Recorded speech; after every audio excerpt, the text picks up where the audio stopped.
اگر کبھی کوئی کام شروع کرنا ہو تو نیک کام شروع کر کے جاؤ، تاکہ اس کا دیکھ کر کے لوگ اور بھی وہ نیک میں کوئی کمی نہیں ہوگی، ان کو تو ان کا دیا جائے گا لیکن اتنا ہی شروع کرنے والے کو بھی دیا جائے گا۔ آج کے جلسے کا جو اجر ہوگا وہ قاری صاحب قبلہ کی قبر میں ضرور پہنچائے گا۔ مسجد کی ہر قسم کے لوگوں کو امام جوڑ کر کے رکھتا ہے، مقتدی ایک فکر کے نہیں ہوتے، اس میں پٹھان بھی ہیں، سید بھی ہیں، شیخ بھی ہیں، اور پتہ نہیں کیسے کیسے سارے ہیں جو آپس میں ایک دوسرے کے رشتے بھی نہیں کرتے، لیکن وہ سب ایک صف میں کھڑے رہتے ہیں اور اس امام کی ابتدا میں۔ اور یہ اللہ تعالیٰ کا نظام ہے جو رب تبارک و تعالیٰ اس نظام کو قائم رکھا ہوا ہے۔ مجھے حیرت ہوتی ہے، قاری صاحب یہاں نہیں رہتے تھے، کرلا میں ان کا گھر تھا، تقریباً 12 سال وہ وہاں سے آ کر فجر کی نماز پڑھایا کرتے تھے، تقریباً جہاں تک مجھے سالوں تک کوئی صبح ٹرین کا سفر کر کے آئے اور فجر کی نماز پڑھائے۔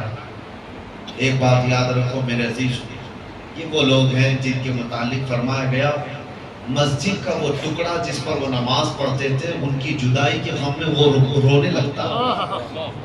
جب کسی ایسے بندے کا انتقال ہوتا ہے جو مسجد کا پابند تھا تو فرمایا گیا مسجد کا مصلی اس کے جانے پر رویا کرتا ہے۔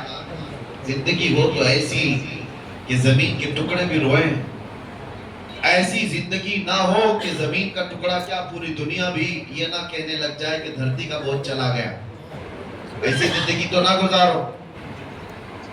عیاش زندگی جس نے گزاری اس سے تو ہر کوئی پریشان ہے، ماں باپ بھائی بہن رشتہ دار سارے لوگ پریشان، محلہ پریشان۔ اب میں آپ کے سامنے ایک بات یہ بھی بتا دوں، ہر ایک کو تو موت کا مزہ چکھنا، آپ ہیں ہم ہیں سب تو اس دنیا سے جانے والے۔ لوگ جیتے ایسے ہیں جیسے ان کو جانا ہی نہیں ہے، لیکن یقین ایسا ہے سب کو پتا ہے کہ دنیا کا بڑا سے بڑا بادشاہ بھی موت کے چنگل سے بچ نہیں سکتا۔ اور رب تعالیٰ نے قرآن میں فرمایا اینما تکونوا یدرککم الموت ولو کنتم فی بروج مشیدہ، تم جہاں کہیں بھی ہوگے موت تمہیں آ کر پکڑ لے گی، اگرچہ تم مضبوط قلعے میں کیوں نہ بیٹھ جاؤ۔ دنیا کا کوئی حکیم ایسا موجود نہیں تیار کیا جو موت سے بچا لے۔ سائنس اتنی ترقی کر کے بھی آج تک موت کی دوا نہیں بنا سکا، کوئی نہیں بنا سکتا قیامت تک۔ قرآن میں اللہ کا وعدہ ہے لِكُلِّ أُمَّةٍ أَجَلٌ، ہر جماعت کو یا ہر انسان کو موت آنی ہے۔ اِذَا جَاءَ أَجَلُهُ فَلَا يَسْتَأْخِرُونَ سَاعَةً وَلَا يَسْتَقْدِمُونَ، جب وہ اجل آ جائے، جب وہ وقت مقرر آ جائے تو اللہ تعالیٰ قرآن میں فرماتا ہے ایک سیکنڈ نہ پہلے آئے گی نہ بعد میں آئے گی، وہ وقت مقرر سب کا ہے۔ اچانک ہمارا بھی اعلان ہو جائے گا کہ دنیا سے چلے گئے انتقال کر کے، چند دنوں کے بعد پھر معمول پر سب لوگ آ جائیں اور سب لوگ اپنے اپنے گھر بار میں اسی طرح۔ حضرت سفیان ثوری رضی اللہ تعالیٰ عنہ فرماتے ہیں لوگ جو ہے گھروں کو کہتے ہیں نا، قاری صاحب کے گھر والے، ظاہر سی بات ان کے بچے بھی ہوں گے، کتنی بڑی آفت آئی ان کے گھر پر، اچانک باپ چلا گیا اور بچے یتیم ہو گئے، گھر کیسے چلے گا، بچیوں کو کون دیکھے گا۔ گھر والوں کی سوچتے ہیں صحیح بات، لیکن بزرگوں کا سوچنا کچھ اور ہی تھا۔ حضرت سفیان ثوری ایک جنازے میں تھے اور جنازہ جا رہا تھا، 8 سال کی بچی جنازے کے پیچھے تھی جس کے باپ کا انتقال ہوا، وہ روئی جا رہی تھی ہمارے گھر پر کتنی بڑی مصیبت آئی، ہمارے باپ چلے گئے۔ حضرت سفیان ثوری نے اس بچی کو دیکھ کر جواب دیا بیٹی تمہارے گھر پر نہیں، جو تمہارے باپ پر موت والی جو مصیبت آئی ہے اس سے بڑھ کر کبھی کوئی آئی نہیں سکتی۔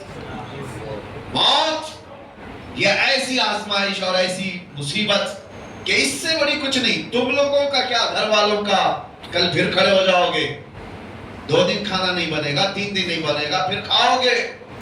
موت انسان کے لیے سب سے بڑی مصائب کی آزمائش کی ایک ایسی بادشاہ کا نام ہے جس کے متعلق حضرت سفیان ثوری فرماتے ہیں کہ اپنے باپ سے پوچھو کہ کتنی بڑی مصیبت آئی، موت اس کو ہلکے میں مت لو، آسانی پہ مت لو۔ اور جب دفن کر کے آ گئے دوسرے دن وہ قبرستان گئے تھے. حضرت سفیان قبرستان گئے اور وہی بچی قبر کے پاس بیٹھی رو رہی اور کیا کہہ رہی تھی اپنے باپ سے کہ ابا جب آپ بیمار تھے تو بچھونے میں بچھا دیتی, اوڑھنے میں لا کے دیتی, آپ کو بھوک لگتی کھانے میں لاتی, دوائیاں میں پلاتی. کل کی رات کیسی گزری آپ کی؟ کون بستر پوچھا, کون اوڑھنا پوچھا, کون دوائیاں اور کون کھانے پوچھا. یہ اپنی بچی کے جذبات تھے جو اپنے باپ سے قبرستان میں قبر کے پاس بیٹھ کر کے وہ یوں مناجات کر رہی اپنے الفاظ سے. حضرت سفیان ثوری پیچھے سے سن رہے تھے. انہوں نے کہا بیٹی یہ پوچھ اپنے باپ سے, یہ مت پوچھ کہ بستر کون دیا, اوڑھنا کون دیا, دوائی کون دیا, کھانا کون دیا. یہ دنیا ختم ہو گئی. ان سے اب یہ پوچھ ہم نے جو کفن دیا تھا فرشتوں نے اسے باقی رکھا یا ختم کر دیا. یہ پوچھ ابھی کہ ہم نے نہلا کر کے بھیجا تھا, کہیں اس پر اللہ نے بچھو اور سانپ تو نہیں چھوڑ دی. ہم نے خوشبوئیں لگائی تھی, پیٹ کے پھٹنے کے بعد تعفن اور بدبوئیں تو نہیں پھیل گئی. یہ پوچھ اب مردے سے. میرے عزیزو, بعد کی جو منزل حضرت عثمان غنی رضی اللہ تعالیٰ خلفائے راشدین میں تیسرے نمبر پر, آپ جب قبرستان جاتے تھے اتنا روتے تھے کہ ان کی داڑھی سے آنسو کے قطرے گرنے لگ جاتے تھے. آپ کے غلام وہ کہتے کہ حضرت عثمان غنی سے کہ جب بھی آپ قبرستان کے پاس آتے اتنا کیوں غم کرتے ہیں, اتنا کیوں روتے؟ وہ کہتے کہ یہی ایک منزل ہے جس سے بندہ نکل گیا تو سب میں نکل جائے. یہی وہ منزل ہے. قبر کو آج لوگوں نے ہلکے میں لیا ہے. اب ممبئی والوں کا کیا ہے, 6 مہینے کے بعد قبریں کھل جاتی ہیں. تمہیں تو اور بڑی عبرت کی بات ہے. دیکھو نکلنے کے بعد کیسی ہڈیاں وہاں نکلتی. وہ وقت کے بڑے بڑے طاقتور سورما لوگ ہیں, بڑے بڑے پیسے والے لوگ ہیں, جو بڑی بڑی گاڑیوں میں گھومنے والے لوگ ہیں, جن کے گھٹنے سے لے کر ٹخنے تک کی ہڈیاں قبروں میں بکھری بھی ملتی ہیں. جب جب قبروں سے مٹیاں نکالی جاتی ہے, کیا آپ نہیں دیکھتے سوکھی کھوپڑیاں باہر آتی ہیں؟ وہ کس کی ہیں؟ وہ بھی اپنے وقت کے بڑے بڑے طاقتور لوگ تھے, عمدہ کپڑے پہننے والے لوگ, عمدہ گھروں میں رہنے والے لوگ, بہت بڑے بڑے محلات میں رہنے والے لوگ بھی تھے. ان کے جسم گلا دیے گئے, سب ختم ہو گیا. رسول کریم صلی اللہ علیہ وسلم نے حضرت ابو ہریرہ کو دکھا کر کے فرمایا تھا, ایک گڑھے کے پاس جہاں مردوں کی بہت ساری ہڈیاں پڑی تھی, میرے آقا صلی اللہ علیہ وسلم نے فرمایا کہ ابو ہریرہ جانتے ہو یہ وہ لوگ ہیں جو عمدہ سواریوں پر سواری کیا کرتے تھے, بہت عمدہ لباس میں گھوما کرتے اور ان کے کھانے بڑے عمدہ تھے, لیکن آج یہ تعفن کا شکار ہیں, کیڑوں کی غذا بنا دیے. یہ انسان کو یہ باتیں اس لیے بتائی جاتی ہیں, اور خاص طور پر آپ سب کو میرے عزیزو مسلمانوں, کہ جب بندے کو اپنا آخری سفر یاد ہوتا ہے تو غرور اور گھمنڈ میں کبھی نہیں آنا. جب اپنے انجام معلوم ہوتے ہیں تو کسی سے کیا لڑائیاں جھگڑے. جا کر کے دیکھو وہ قبرستانوں میں جن کے 40 سال سے باتیں بند تھی, اب تو وہ قریب میں پڑے ہوئے ہیں ایک دوسرے کے. وہاں کوئی جھگڑے نہیں ہے, کسی کی آواز نہیں آتی قبروں کے پاس. یہاں پڑوسیوں کے روز جھگڑوں کی آوازیں. یہ اندازہ کر لو کہ جانے کے بعد خاموش سالوں نہیں صدیوں تک شاید سونا پڑ جائے. تو یہاں پر ان گھروں میں جو حالات پیدا ہوئے ہیں ہمارے, حیرت کی بات ہے, ہم صفوں میں کھڑے ہوتے ہیں اور باہر جا کر ایک دوسرے کو سلام تک نہیں کرتے, ایک دوسرے کے مسافے بھی ختم ہیں. یہ جو نفرتوں کی دیواریں ہیں, انسان کو اگر اپنا آخری مقام معلوم ہو کہ سب چھوڑ کر کے تو جانا ہے کچھ. اور آپ کو بتاؤ, حضرت ابو ہریرہ رضی اللہ تعالیٰ عنہ فرماتے ہیں دنیا کی ایک ایسی چیز ہے جس کو ایکسپلین نہیں کیا جا سکتا.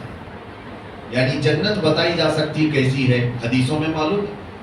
حضور صلی اللہ تعالیٰ علیہ وسلم دیکھ کر کے آئے تھے, بتائے میرے آقا, جہنم کے مناظر بتائے گئے کہ کیسے کیسے عذابات ہیں, بہت ساری چیزیں, قبروں کے حالات بھی بتا دیے. لیکن حضرت ابو ہریرہ فرماتے ہیں ایک چیز ایسی ہے جس کو ایکسپلین نہیں کیا جا سکتا, وہ موت ہے. وہ کیسے انداز میں آتی ہے, کیونکہ جس نے چکھ لیا وہ بتانے کے لیے آیا نہیں. جس کو آئی موت وہ دوبارہ آ کر بتایا کبھی نہیں کہ کیسے آتی. اور جو پہلے سے بتایا ہے وہ یا تو پھر بزرگوں کی باتوں کو بتائے گا, ہاں اللہ کے نبی صلی اللہ تعالیٰ علیہ وسلم نے جو بتایا وہ ہمارے لیے یقینی. سنیے, موت کے سلسلے میں اس لیے میں عرض کر رہا ہوں کہ قاری صاحب قبلہ کو ان کی جو موت ہے, کچھ ایسی موتیں ہیں جو شوق لگا دیتی. ویسے تو ایک شاعر نے بہت خوب کہا ہے، موت اس کی جس کا کرے زمانہ افسوس، یوں تو یہاں آئے ہیں سبھی مرنے کے لیے۔ آئے تو سب ہیں مرنے کے لیے، لیکن کچھ موتیں ایسی ہیں جو ہلا دیتی، آدمی کو سوچ و بچار پر مجبور کر دیتی۔ جوان بندہ ہٹا کٹا، ایک دن پہلے اسی مسجد سے وہ میرے پاس آئے تھے، ایک دن پہلے کی بات کرتا، وکرولی پارک سائٹ آئے، کافی دیر تک بیٹھے رہے، گفتگو ہوتی رہی، اور انہوں نے کہا کہ حضرت مجھے اس سال رمضان میں مدینہ شریف جانا ہے۔ میں نے کہا قاری صاحب کیا تراویح نہیں پڑھا ہوگے؟ نہیں، اس سال ایسا ہے کہ برسوں بعد میں چھٹی لے رہا ہوں مسجد سے، ہماری ٹرسٹ نے دوسرے تراویح کے لیے، یعنی حافظ کے لیے دوسرے کا وہ انتظام کرنے کے لیے میں نے کہہ دیا ہے، انہوں نے خود مجھے ٹرسٹ نے کہا کہ آپ جانا چاہیں رمضان مدینے میں گزار لیتے۔ کہا بہت اچھی بات ہے۔ ہم حافظ لوگوں کا ایک بڑا مسئلہ یہ، میں خود 25 سال سے تراویح سنا رہا ہوں الحمدللہ، اللہ تعالیٰ سلامت رکھے اور قیام قائم رکھے، آمین۔ اور پچھلے سال، اس سے پہلے سال میں نے اندر بھی تراویح چھوڑی نہیں ہے، پوری تراویح پڑھائی۔ حافظ جو ہے تراویح سے کمپرومائز نہیں کرتا ہے، اسی وجہ سے ہمیں رمضان میں وہاں جانے کا موقع نہیں ملتا، اور اگر کبھی ملتا ہے تو چھوٹی سی جماعت ہی صحیح وہاں جا کر کے بھی رمضان میں تراویح پڑھانا حافظ کے لیے ضروری ہوتا ہے۔ وہ پورے سال کا اس کا ایسا نہیں ہے کہ وہ نذرانے کے لیے پڑھاتا ہے، بلکہ اس کی یادداشت اور اس کے حافظے کے برقرار رکھنے کے لیے بہت ضروری ہے۔ تو ان سے میں نے کہا، انہوں نے کہا کہ برسوں بعد مجھے موقع ملا ہے، میں جانا چاہتا ہوں۔ بہت اچھی بات۔ پھر میرے ساتھ ہمارے وہ ادارے میں آئے، کچھ کام چل رہا تھا، کہا ہمارے پاس پی او پی والے ہیں، لڑکوں کو میں بھیج دیتا ہوں، اور یہ تمام باتیں ہوئی، نکل گئے، اور میں اجمیر شریف کے سفر پر میں پلین میں بیٹھا تھا، اسی وقت فون آیا کہ قاری صاحب کا انتقال۔ یقین نہیں ہوتا، یہ کچھ ایسی خبریں ہوتی ہیں۔ اس کے بعد پھر میرے عزیزو، یہ جو شاکنگ نیوز ہوتی ہے نا اس طرح کی ہلا دینے والی، تب بندے کو بہت زیادہ سنبھل جانا چاہیے۔ جو رات کا کھانا ہمارے ساتھ کھایا ہو اور ناشتے کے وقت وہ قبر میں سویا ہو، یہ ہے دنیا بدل جاتی ہے، پوری دنیا بدل گئی۔ ایک شام پہلے جو مغرب پڑھایا ہو اور دوسری شام مغرب میں وہ قبرستان میں سویا ہو، پوری دنیا تبدیل ہو جاتی ہے۔ آج ہم یہاں بیٹھے ہیں، ہم میں سے کسی کو نہیں پتا فجر ملنے والی ہے۔ یہ موت کا معاملہ اللہ تبارک و تعالیٰ نے اس طرح اسی لیے رکھا ہے کہ بندہ غرور و تکبر میں فرعون نہ بنے۔ آج پتہ ہے آپ کو، پورے یہودی اور جو نئی ایجادات کرتے ہیں، ان کے پیچھے ان کا ایک بہت بڑا، جو میری اسٹڈی کا میں آپ کو بتا رہا ہوں، ان کو کیا لینا دینا ہے پوری دنیا کو، یہ جو نیو ورلڈ آرڈر جو کرتے ہیں کہ پوری دنیا کو گلوبل ویلیج بنانا ہے، ایک دنیا بنانا ہے۔ آپ کو پتہ ہے ہم کو اپنے پاس رکھنا، دنیا کی ساری حکومت کو اپنے، کہ یہی قوم نے پوری دنیا میں ایسی حکمرانی کی کہ نمرود کو یہ بات کسی نے بتائی کہ دنیا کی ہر طاقت تمہیں نہیں تھا، لیکن اتنا تھا کہ اللہ ہے، خدا ہے، اور اس کے پاس یہ طاقت ہے۔ تو جانتے ہو آپ، اس نے ایک قلعہ بنایا، بہت بڑا برج، بہت اونچی عمارت بنائی، اور پورے انسانوں کو جمع کیا، تو بہت بڑی فوج، اس لیے کہ خدا سے لڑنا ہے، اور خدا سے لڑ کر کے اس کو گرا دیں گے، اور پھر موت کا کنٹرول اپنے ہاتھ میں لیں۔ آپ سوچو، یہ بہت پہلے ہو چکا، بہت پہلے تاریخ میں، اور اس نے عمارت بھی بنائی اتنی بلند کہ آسمان تک لگنے جائے۔ اس زمانے میں اتنی تو بلند نہیں ہو سکتی تھی، لیکن بنایا اپنے خیالات کے اعتبار، اور انسانوں کو ایک زبان، ایک کرنسی، سب کچھ ایک کر دیا کہ لڑنے کا وقت آئے تو سارے انسان مل کر کے خدا سے لڑیں گے، اور یہ پاور چھین لیں گے، موت و حیات کا اپنے حساب سے بانٹیں گے، کون کتنے سال جینے والا ہے۔ ظالموں کو جب زیادہ طاقت ملتی ہے تو خدا بننے کا ایسا ہی غرور آتا ہے۔ اللہ تبارک و تعالیٰ سے لڑنے کا یہ فیصلہ کیا۔ یہ اسرائیلی روایات میں موجود ہے آج کہ اللہ نے فرشتوں میں سے ایک فرشتے سے کہا کہ آؤ دیکھو کہ ہمارے ایک بندے نے ہم سے لڑائی کا منصوبہ بنایا، ایک فرشتے کو بھیجا، جاؤ دیکھ آؤ۔ جبرائیل میکائیل زمین پر آیا اور صرف پر ہلایا تھا تو اس کی پوری عمارت دھس گئی۔ جتنی فوج تھی وہ سب کی سب موت کا شکار ہو گئی، اور ایک دوسروں کی زبانوں کو مختلف کر دیا گیا، نہ اس کی زبان اسے پتا نہ اس کی زبان اس کو پتا۔ آج کے دور میں بھی، ترقیاتی دور میں، لوگوں کو یہ لگتا ہے یہ جو چھوٹی جماعت آج پوری دنیا کو کنٹرول کر رہی ہے، اس کو یہاں تک جانے کہ اسپیس میں جائیں، کہیں تو جائیں، ایک بار اپنی طاقت سے خدا کو زیر کر دیں اور موت کا پاور اپنے پاس لے لیں۔ اور قرآن میں رب تعالیٰ نے فرمایا ہے لَن يَخْلُقُوا ذُبَابًا وَلَوِ اجْتَمَعُوا لَهُ، تم سارے انسان مل کر کے ایک مکھی بھی نہیں پیدا کر سکتے، اور مکھی اگر مر جائے تو اسے زندہ بھی نہیں کر سکتے۔ ضعف الطالب والمطلوب، قرآن میں اللہ نے فرمایا کتنی کمزور ہے تمہاری طاقت۔ اسی لیے میرے عزیزوں، موت کا ذکر ہم اس لیے کرتے ہیں کہ ہمیں ہماری کمزوری پتہ چلے، ہمیں ہماری حیثیت معلوم ہو، ہم کتنی حیثیت کے ہیں۔ ایک ٹھوکر لگنے پر موت آ سکتی ہے۔ اچھی اور بری کیا ہے؟ مصلی پر امامت کرتے ہوئے موت آئی، بظاہر بہت اچھی موت ہے، اور اگر کوئی ایکسیڈنٹ میں مر گیا، 40 ٹکڑوں میں ہو گیا، بہت بری موت۔ لوگوں کے ذہن میں یہ کورونا میں مرنے والوں کو لوگ بیچاری یہی سمجھتے تھے کہ کیا موت ہے بیچاری، 4 لوگ اٹھا نہیں پاتے، دیا جاتا ہے ایسی موت ہے ویسی نہ۔ مرنے کے انداز کو دیکھ کر کے موت کو اچھی اور بری آپ کنسیڈر نہیں کر سکتے۔ ایک بات آپ کو میں بتاؤں، موت اچھی کون سی ہے اور بری کون سی ہے، اور جنازے دیکھ کر کے بھی نہیں، جنازے میں بھی معیار نہیں، کسوٹی نہیں اچھی اور بری موت کا۔ اچھی اور بری موت کیا ہے؟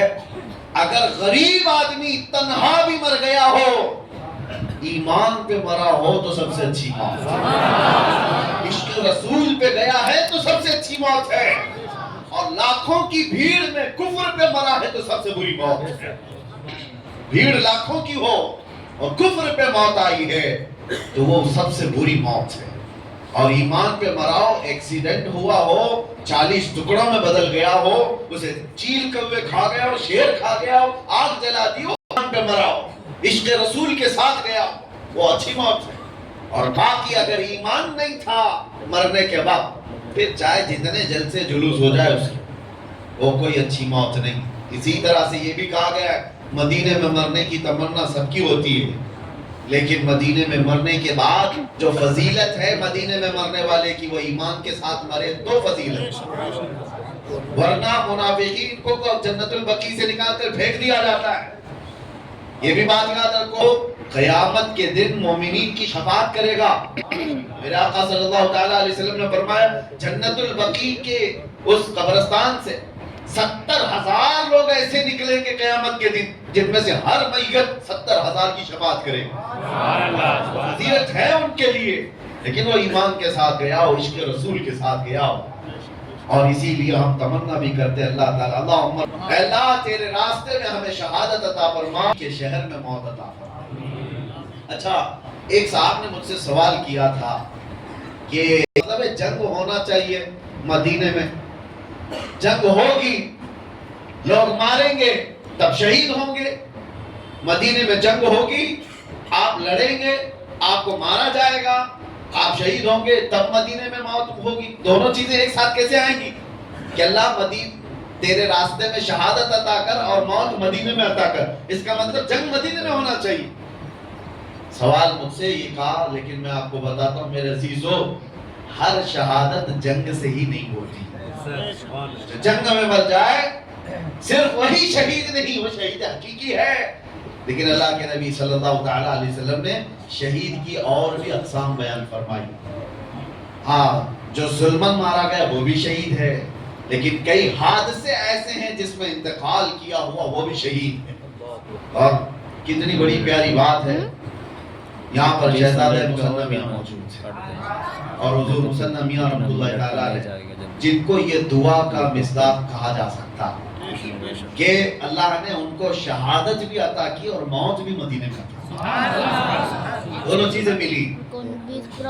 ایک ہے نیچرل ڈیتھ، طبعی موت ہوئی ہو، لیکن ایک ہے حادثاتی موت، کچھ